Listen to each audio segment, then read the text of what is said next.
What's up guys, Everything Apple Pro here, and this is the iPhone 6 versus the Samsung Galaxy S5, its dreaded competitor.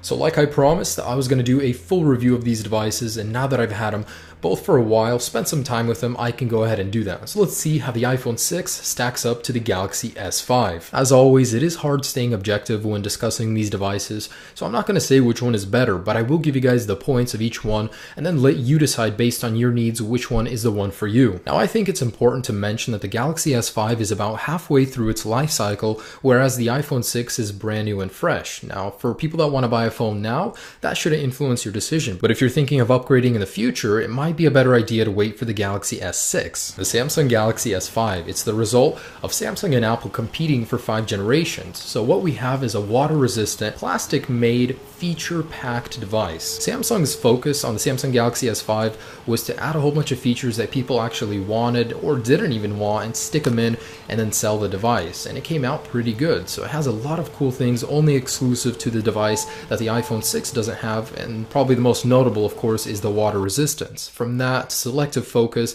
to multitasking, true multitasking with several windows, it's a great device. Now, Apple's approach with the iPhone 6 is to take everything they've learned from the older devices and keep improving and simplifying it. And it's made a very great experience with the iPhone 6. The words I would use to describe this phone is simple, elegant, and everything just works. So let's get into the details. The iPhone 6 comes in 3 colors: gold, silver, and space gray. The S5 comes in black, white, blue, and copper. These devices couldn't be more different when it comes to build material. One is made out of a solid piece of aluminum that's drilled out, whereas the other is molded from plastic. When you feel these devices in your hand, the iPhone 6 definitely feels like it has more quality to it. It really feels like an expensive device, whereas the Galaxy S5, of course, it's made of plastic, so it's not going to have as much of a premium feel to it as the iPhone 6. The dimensions of the Galaxy S5 are definitely bigger, so it is a larger device. It is heavier as well. The iPhone 6, of course, it does have to fit in a smaller screen, but it is a smaller device and it's lighter. It's 129 grams versus 145 of the Galaxy S5. Displays are both great. They're just made from a different technology. The S5 has a 5.1-inch 1920 by 1080p Super AMOLED display with a 432 pixel density. The iPhone 6 has a 4.7-inch 1334 by 750 resolution with a 326 pixel density. It's an IPS display, completely different from a Super AMOLED. And it's important to understand the difference between these displays. The Super AMOLED represents black colors very well. It just looks very vibrant and it's very efficient. The IPS display has really good viewing angles. It's pretty much an old technology, but it just looks great. So here is the very exact same photo displayed on both displays. The brightness has been turned up all the way, and as you guys can see, is very bright and a little overexposed on the Galaxy S5 on the bottom. The iPhone 6 has more true to life colors. They're not as vibrant, but they're definitely true to life, and they both look great. No complaints here. Outdoor usage is a different story though. So both of these devices have their displays turned up all the way, and this is in direct sunlight. I found both of them to be unusable. Now the Galaxy S5 is supposedly supposed to have a better display in sunlight, but I personally couldn't tell a difference. They were both unusable and it's just really hard to see things. Now it gets interesting at the cameras. The Galaxy S5 has a 16 megapixel sensor and it's capable of 4K at 30 frames per second. The iPhone 6 has more features: 8 megapixel sensor, same aperture as the Galaxy S5, capable of 1080p at 60 frames per second, but it has 240 frames per second slow motion, and as I'm going to show you, it's quite amazing. It also has True Tone Flash, which is dual LEDs, and it has focus pixels for ultimate really fast focus. So this is the comparison of 1080p at 60 frames per second between the Galaxy S5 and the iPhone 6. Can you guess which one is which? The Galaxy S5 is the one on the left, and it's very obvious that it does overexpose its images.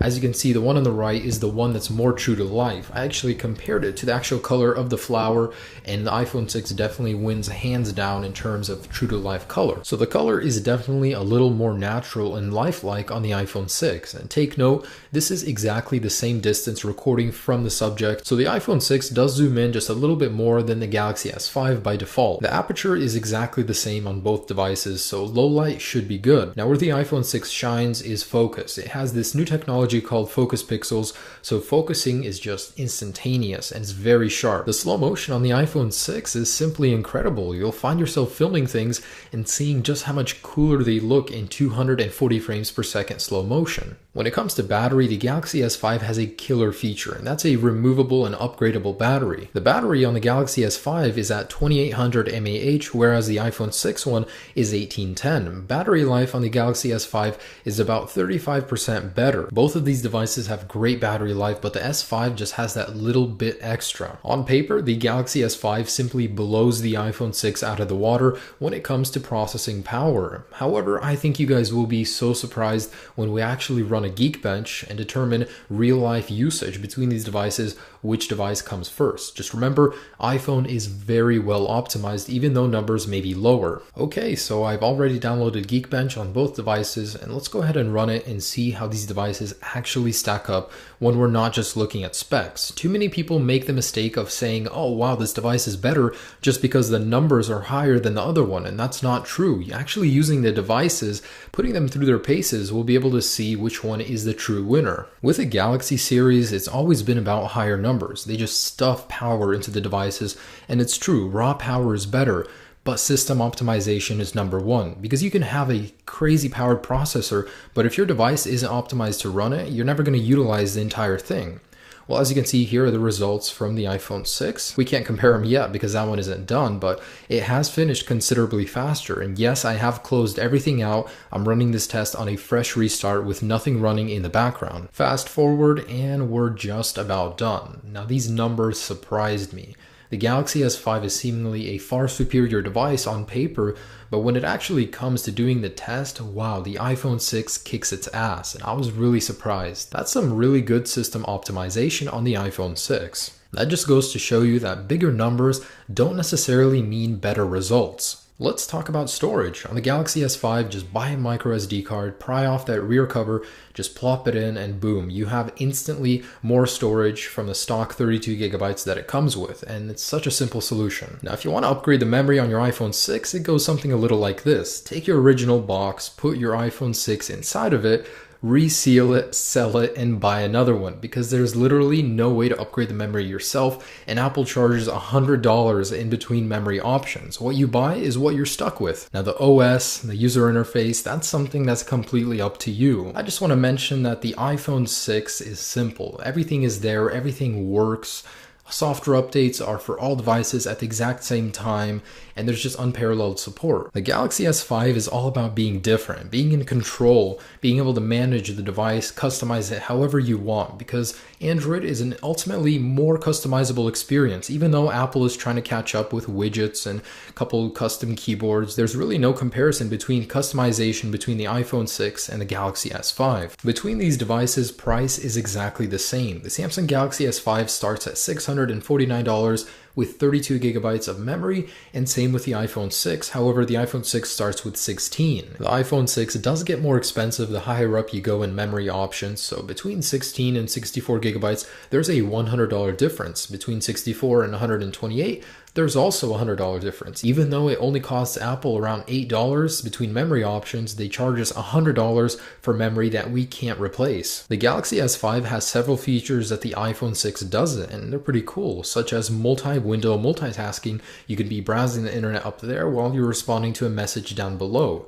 And the iPhone 6 has its own Touch ID reachability thing, which the Galaxy S5 doesn't have access to so easily, where you can just double tap the button. The S5 has a built-in heart rate monitor on the back, which the iPhone 6 does not, as well as an infrared remote, which is cool for controlling your TV. And now, a good thing that the iPhone 6 does not have is bloatware. When you get an S5, you're going to have so much applications on it that you don't want. Of course, depending on which carrier you have, they all install varying amounts of bloatware. The iPhone 6 comes clean, and these apps that do come with it, you can easily uninstall them. On the S5, you cannot uninstall those applications that it comes preloaded with unless you root your phone. The iPhone 6 has unparalleled support, so when a software update does come out, every single iPhone will get it on any carrier. Unlike the S5, it's really a hit and miss, and that's one of the biggest negatives of the S5. So in conclusion, these phones are both great. They perform just like how you'd expect a $600 to $700 phone to perform. They do everything you need. However, each device has something particular to it that the other doesn't. One does something better than the other, and it really comes down to personal preference for most of it, but hopefully in this video I did help you determine which device is more for you than the other. I know that it can be difficult deciding between these phones, so have a great day guys. Peace.